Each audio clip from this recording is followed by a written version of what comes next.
Alright guys, we have a Porsche. And not just any Porsche. Now I'm not much of a Porsche expert, but I've never seen one, a 944 S2. I've never seen that before. Now, I've seen a lot of 944s, but never an S, or never with a 2 behind it.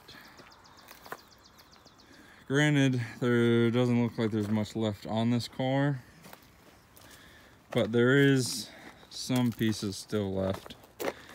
The knees are gone on both sides. The engine has been taken apart. The head is missing. Part of the exhaust is missing as well.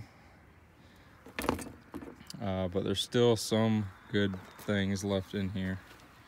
We're gonna see what all we could get out of it, I guess. I'm gonna inventory this car. It's got the headlights still in there. Amazingly, the badge is still there. A lot of times people pry these things off and take them with them. But the badge is still there. It does have damage down the side. That door is no good. It does have the mirrors still there. Granted, the paint's a little faded. I think we got 2 wheels. The taillights are cracked pretty bad. Rear bumper's gone. The foam wing actually looks pretty good. It's not, you know, sun-baked really bad. It's not falling apart. The Porsche still looks good on the back here. Amazingly, that's not tore all to pieces. But what was interesting when this car came in is it's got a manual transmission. So that is pretty much the only reason we're really keeping this car, is because of that manual transmission.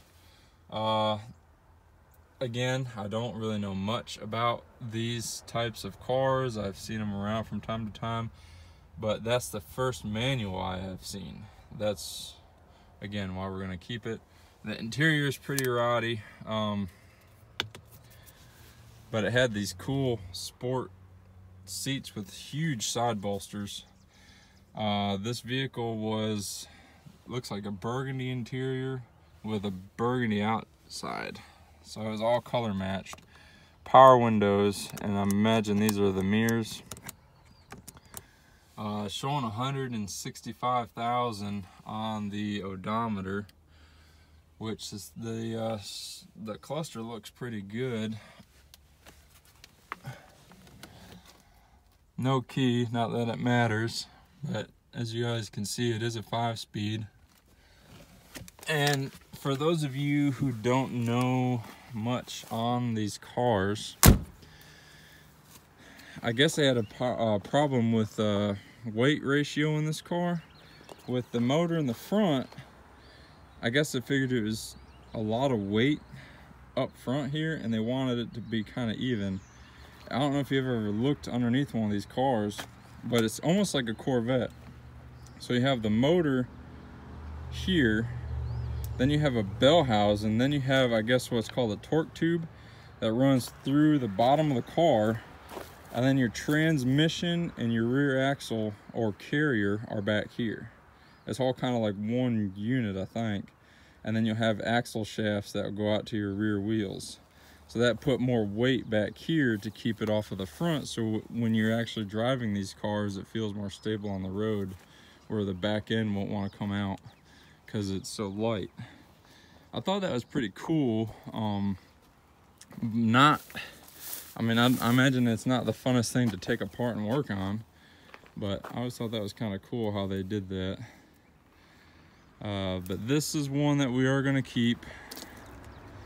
And I'm going to inventory it. So if you guys know anything about what edition this is, or you know what the 2 means, I'll be kind of curious.